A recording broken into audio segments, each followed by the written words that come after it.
आदमी जो है बदला लेने के लिए ना झूठा एफआईआर जाके लिखवा देता है और झूठा केस फाइल कर देता है और आदमी आप उसमें जो है वो उझराते रहे, ऐसा समस्या झेलना पड़ता है।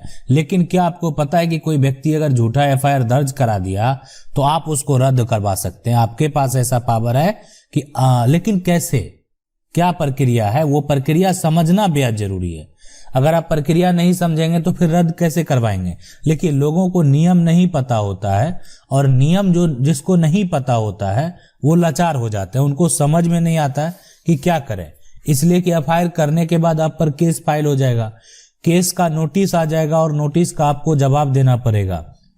उसके बाद जो जवाब है उसमें हो सकता है कि आप पर जो एलिगेशन लगाया गया, आपको भी पता है कि वो एलिगेशन झूठा है, आप पर जिस तरह का आरोप लगाया गया तो वो आपको लग रहा है कि ये आरोप तो बेवजह मेरे ऊपर लगा दिया, ऐसा आपने कुछ किया ही नहीं, लेकिन फिर भी आपको जो है एक तरह से फंसा दिया। अब इस फंसाने के क्रम में दो बात होता है, एक होता है कि जो आरोप लगाया, ठीक है, उसमें जो प्रशासन है, जो एक तरह से जांच अधिकारी है, देखिए कोई भी अगर किसी पे आप आरोप लगाएंगे, एफआईआर अगर दर्ज कराएंगे, ठीक है, तो उसका जांच किया जाता है। ऐसा नहीं आप थाना जाते हैं, पुलिस थाना में एफआईआर दर्ज कराते हैं, तो एफआईआर दर्ज कराने के बाद होता क्या है, उसका जांच किया जाता है, रिपोर्ट जो है एक तरह से उसके बाद तैयार किया जाता है। अब ये डिपेंड करता है कि अगर मजिस्ट्रेट के पास आपने केस फाइल कर दिया, ठीक है, तो उस केस में भी क्या होता है, थाना को ही जांच करके और रिपोर्ट देना पड़ता है कि आखिर क्या मामला है। तो दोनों केस में यानी आप प्रशासन के पास से भी जब केस फाइल किया जाता है तो वो केस फाइल करके जांच करके मजिस्ट्रेट के पास भेज दिया जाता है, उसके बाद आपके घर पे आ जाएगा नोटिस। तो प्रक्रिया यही होता है। लेकिन आदमी देखें बदला लेने के लिए झूठा करवा देता है। अब अगर बदला लेने के लिए कोई आप पर झूठा एफआईआर कर दे तो आपको क्या करना चाहिए समझना बेहद जरूरी है। एक सवाल और यहाँ पे उठता है कि अगर आपको लगता है कि पुलिस भी मिला हुआ है, जैसे आपका मान लेते हैं आप पर कोई आरोप लगा दिया और आप जो है एक तरह से जो जांच के अधिकारी हैं उनको जा रहे हैं, पुलिस के पास जा रहे हैं और वो भी आपकी बात जो है वो सुनने को तैयार नहीं है, पुलिस भी उनके साथ मिला हुआ है और खुद आप पे ही आरोप लगा दिया, तो आप क्या करेंगे। तो आपके लिए आपको फंसाने का एक तरह से साजिश रचा जा रहा है गलत तरीके से, जिसका किसी प्रकार का कोई सबूत नहीं है, सिर्फ एफआईआर करके जो है ये प्रक्रिया किया जा रहा है। तो आपको क्या करना चाहिए समझना बेहद जरूरी है और चलिए उसको समझने का प्रयास करते हैं। देखिए सबसे पहला काम, जो एफआईआर आपका लिखाया गया, दर्ज कराया गया और हो सकता है कि प्रशासन के द्वारा उसको एक तरह से मजिस्ट्रेट के पास भेज दिया जाए और मजिस्ट्रेट के द्वारा कोई ना कोई अगर ऐसा विवाद होता है तो उस पर धारा लगा दिया जाता है, यानी आप पर केस फाइल कर दिया जाता है, ठीक है। लेकिन आपका वो एफआईआर से जो केस फाइल हुआ वो झूठा है, आपका जो एफआईआर वहां पे दर्ज कर दिया गया वो गलत तरीके का आरोप है आप पर। तो सबसे पहले तो आप उसका नकल निकालने का प्रयास करें और उस नकल में ये देख लें कि इसमें कौन कौन सा ऐसा आरोप है जो गलत तरीके से आप पर लगाया गया है। अगर आपको लगेगा कि ये सब आरोप जो है आप पर गलत तरीके से लगाया गया है तो सबसे पहले तो आप उसको एक तरह से अलग कर लेंगे और उसमें आपका क्या है, यानी आप अपना जवाब एक तैयार करेंगे। ये आप खुद से कर सकते हैं अगर संभव हो, नहीं तो आप किसी वकील के माध्यम से कर सकते हैं। अब ये जवाब जो है यानी आपका जो जवाब होगा ये खुद आप जो है जो आप जांच के अधिकारी हैं, जो आपके केस की जांच कर रहे हैं, जिनके जिम्मे दिया होगा कि आप जांच करके हमको रिपोर्ट कीजिएगा आखिर मामला क्या है। सीधी सी बात है, कोई भी अगर केस दर्ज होता है या कोई भी केस होता है तो उसका बिना जांच किए हो, कोई मामला ही हो, कोई क्राइम ही हुआ, तो उस केस में किसी भी प्रकार का अपराध हो ही गया तो उस केस में प्रशासन तो जांच करता ही है और जांच करके एक रिपोर्ट तैयार करता है।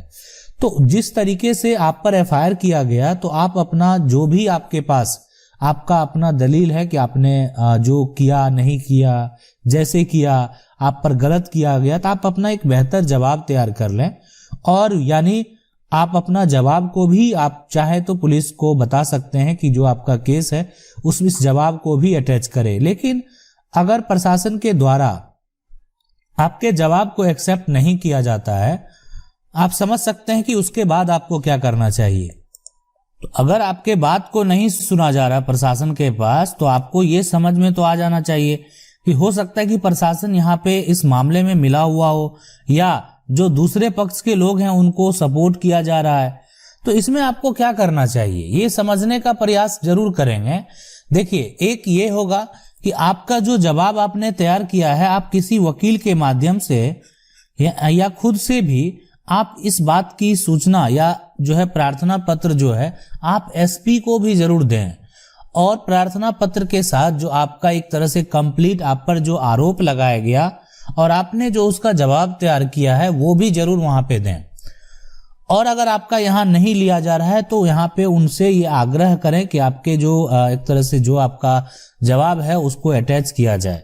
अब ये बात तो और सही तरीके से जांच भी किया जाए। फिर भी नहीं लिया जा रहा है, अगर हाँ आप एसपी के पास जाने से पहले आप ऐसा भी कर सकते हैं, उसको बाय पोस्ट है ना, डाक के द्वारा, जो डाक सेवा होता है ना, जैसे आप कोई लेटर भेजते हैं तो डाक के द्वारा उसको भेज दें। देखिए ये बेहद जरूरी है। डाक के द्वारा भेजने का मतलब होता है अब तो वहां उसको रिसीव करना ही है। अगर रिसीव कर लिया इसका मतलब आपने एक्सेप्ट कर लिया। देखिए बहुत ये चीज होता है ना कि अगर, और उसके बाद रिसीविंग भी सेंड करना पड़ता है। अभी क्या होता है कि बहुत लोग प्रशासन के पास जाते हैं ना तो उनको रिसीविंग नहीं मिलता है, एफआईआर तो दर्ज हो जाता है, कहाँ क्या है उसका अभी कोई सिस्टमेटिक ढंग पूरा अगर बात करें ना, कुछ राज्य में तो अभी कुछ नए नए नियम लाए गए हैं जो कि काफी बेहतर हैं, लेकिन कुछ राज्य में, बहुत अधिकतर राज्य में अभी अगर बात करें तो एकदम लूजली प्रोसेस है कि एक तरह से डायरी में एफआईआर को दर्ज किया जाता है। एफआईआर किसका दर्ज हुआ किसका नहीं हुआ, बहुत तरह की चीजें हैं, लेकिन मतलब अब कुछ ऐसा डिजिटल सुविधा नहीं है जो आने वाले भविष्य में आपको जरूर देखने को मिले अगर हमारी गवर्नमेंट बेहतर काम करेगी तो। अब ये जो सवाल है यहाँ पे कि अब ये डाक के द्वारा तो आपको भेजना ही है, ये प्रक्रिया आप इसलिए कर लेंगे कि डाक के द्वारा भेजेंगे, उनको रिसीव करना होगा, वो रिसीव कर लिए तो उस बात का रिसीविंग भी उनको भेजना होगा। नहीं करेंगे, जब मामला कोर्ट में जाएगा तो उनको भी पूछा जाएगा कि जब आपको ये मिला तो आपने ये क्यों नहीं करवाया, आपने उनको रिसीविंग क्यों नहीं भेजा। तो जो नियम है वो तो फॉलो करना ही होगा। अब सवाल उठता है यहाँ पे कि अगर आपको लगता है कि पुलिस भी मिला हुआ है, झूठी एफआईआर करके फंसाने का कोशिश किया जा रहा है, उस केस में इससे अलग भी नियम है। अब है हमारे कानून यानी कोर्ट में चलते हैं। तो हाई कोर्ट को ऐसा पावर दे दिया गया है कि जो क्रिमिनल प्रोसीजर है उसका सेक्शन 482 सेक्शन जो है उसमें जो है आप अगर आपका केस फाइल होगा तो हाईकोर्ट को ऐसा पावर है कि वो एफआईआर जो है वो रद्द कर सकता है। ये पावर हाईकोर्ट को है, ठीक है। और यहां पे देखें, सबसे पहले आपको अपना पक्ष रखना पड़ेगा। हाँ, इसके लिए आपको एक वकील तो करना ही पड़ेगा ताकि आपकी बातों को जो कोर्ट है उनके सामने रखा जाए कि आप निर्दोष हैं और आपको एक तरह से जानबूझकर साजिश के द्वारा फंसाया गया। आपने स्पीड पोस्ट के माध्यम से जो अपना एक तरह से आपका जवाब है, जो प्रार्थना पत्र है या जो भी है, आपने जो है एक तरह से थाना में भी भेजा। जो आपके जांच के अधिकारी हैं, जो आपको आपके मामले को इन्वेस्टिगेट कर रहे हैं, उनको आपने भेजा।